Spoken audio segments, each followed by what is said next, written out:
브레스박 박진성입니다.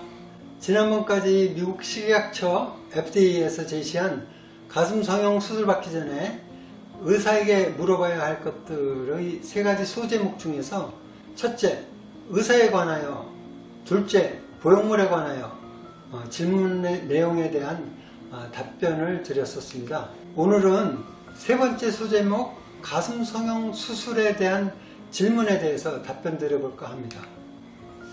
많은 분들이 통증이 두려워서 수술을 망설이기도 합니다. 요즘은 늑간 마취 등 마취 기술의 발달로 통증이 많이 줄어들었습니다. 수술 직후에는 통증이 거의 없는 편이고 다음날 새벽에 가슴이 좀 붓고 마취가 풀리면서 통증이 조금 느껴지기도 합니다. 그러나 아침까지 주무시면서 지나가는 분들도 많습니다.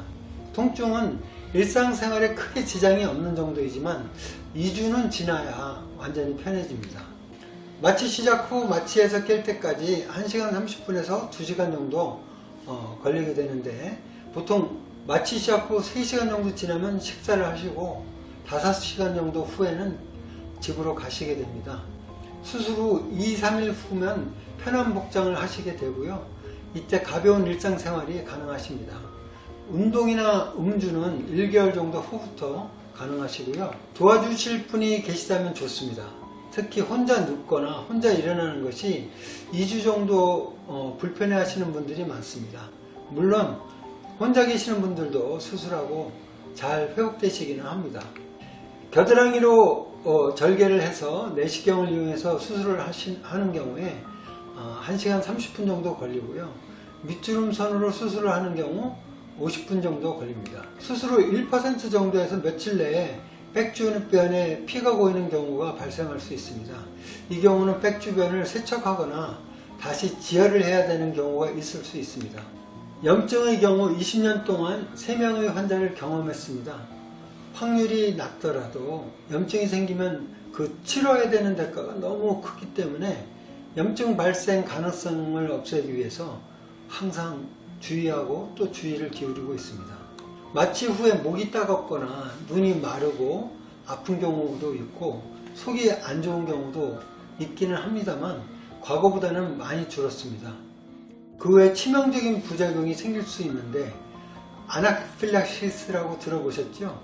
약물에 대한 과민 반응 또는 이로 인해서 기도가 이렇게 수축하는 경우, 그 다음에 악성으로 진정되지 않는 고열이 나면서 생명에 위험을 주는 경우도 있을 수 있는데, 저희는 아직 경험은 없습니다. 하지만 이런 경우를 대비한 준비는, 만반의 준비는 해야 되겠죠.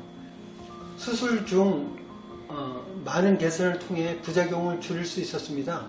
대표적으로 피부나 유두 등 오염원이 될 수 있는 구조와 보형물을 격리하는 노터치 테크닉, 또 출혈이 일어나지 않도록 혈관이 터지기 전에 혈관 소작을 해서 드라이 포켓을 만드는 것, 수술 후 집중적인 초음파 검사를 통해 백 주변을 잘 모니터링하는 것입니다.